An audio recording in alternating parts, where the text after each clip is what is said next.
On October 6, 1981, Cairo was alive with celebration. The nation was marking the anniversary of the 1973 Arab-Israeli War. Military bands filled the air with music, fighter jets thundered overhead, and soldiers marched in flawless formation past the grandstand where President Anwar Sadat sat among foreign dignitaries and senior officials. The atmosphere was proud, festive, and carefully orchestrated. Then, without warning, the choreography shattered. A military truck abruptly veered out of formation and stopped directly in front of the reviewing stand. At first, no one reacted. It appeared to be part of the display. But within seconds, 4 soldiers leapt from the vehicle. What happened next unfolded in moments, yet its impact would echo for decades. One of the men threw a grenade toward the stand. It exploded. Another followed. Then came the burst of automatic gunfire, loud, relentless, unmistakable. President Sadat rose from his seat, reportedly asking what was happening.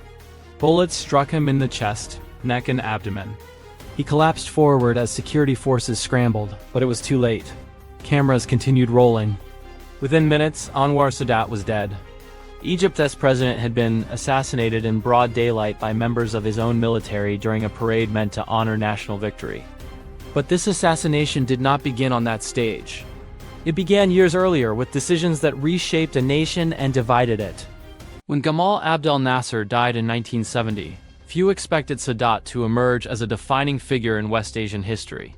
He was widely viewed as a compromise candidate, quiet, unassuming, and unlikely to challenge the existing order. Many believed he lacked the charisma and strength to rule independently. They were wrong.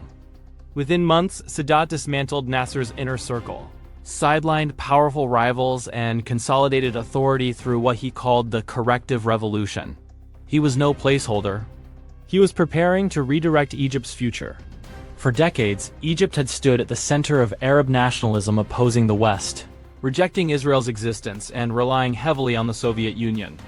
Sadat broke from that path. Frustrated with what he saw as insufficient Soviet support against Israel, he expelled Soviet advisors in 1972, opened Egypt's economy, and began speaking of pragmatism rather than ideology. Yet he understood one critical truth. Before pursuing peace, Egypt needed restored pride. That opportunity came in 1973.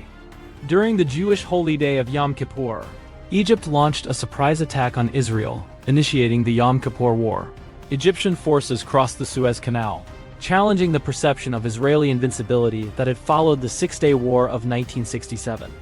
Although the conflict ended without a decisive military victory, it transformed Egypt's psychological standing in the region. Sadat emerged as the leader who had reclaimed national dignity. With that renewed legitimacy, he made his boldest move. In 1977, Sadat traveled to Jerusalem, an unprecedented act for an Arab leader. Standing before the Israeli parliament, he spoke openly of reconciliation and peace. The gesture stunned the world. To many in the West, it was historic. To many in the Arab world, it was unforgivable. The breakthrough culminated in the Camp David Accords in 1978, brokered by U.S. President Jimmy Carter.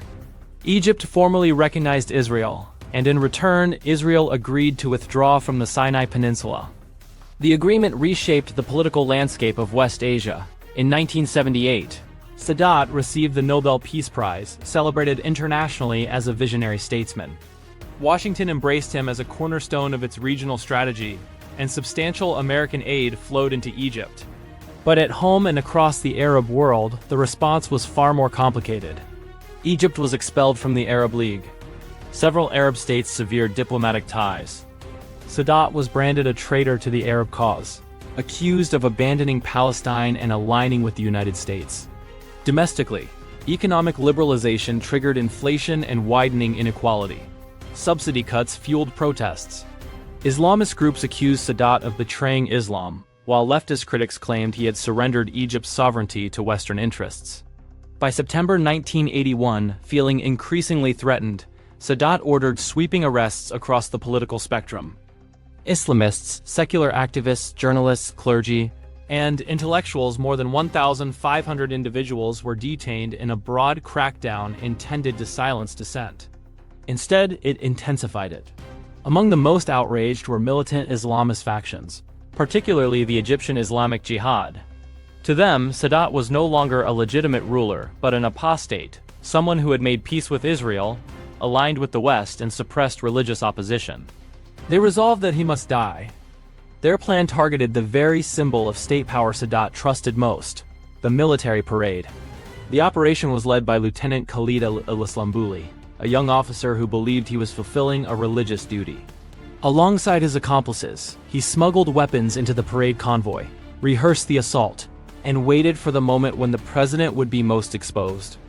When they struck, Islambouli reportedly shouted, "I have killed Pharaoh," invoking the image of a tyrant who defied God. The assassination sent shockwaves worldwide. Leaders in Washington and Jerusalem reacted with alarm. Initial intelligence suggested it was an assassination, not a coup, carried out by religious extremists with ties to elements within the military. The United States reaffirmed its commitment to maintaining strong relations with Egypt, recognizing its strategic importance as the most populous nation in the Arab world. In many Arab capitals, reactions were cautious and subdued. The assassins were captured alive and put on trial. They showed no remorse. Islambouli declared openly that Sadat deserved death and that peace with Israel constituted treason against Islam. In 1982, Islambouli and 3 accomplices were executed by firing squad. Yet the ideology that fueled the attack did not vanish. Among those detained during Sadat's final crackdown was a young Islamist doctor named Ayman al-Zawahiri, who would later become the leader of al-Qaeda. Sadat's assassination became a pivotal moment not only for Egypt, but for the evolution of modern Islamist militancy. Sadat was succeeded by Hosni Mubarak, who ruled for nearly 3 decades. Emergency laws became entrenched. Stability replaced political experimentation. The peace treaty with Israel endured, but political freedoms remained constrained. Today, Anwar Sadat's legacy remains deeply divided. In much of the West, he is remembered as a courageous peacemaker who dared to reshape history. In parts of the Arab world, he remains a controversial figure admired by some, condemned by others. But his story ultimately returns to that bright October afternoon in Cairo. During a parade meant to celebrate triumph, he paid with his life for the choices he made. He believed peace was worth the risk. History continues to debate whether he was right. What cannot be denied is this: few leaders have altered the course of West Asia as dramatically as Anwar Sadat, and few have paid such a public and violent price for doing so. This is Veridox News. Thanks for watching. Don't forget to like, share, and subscribe.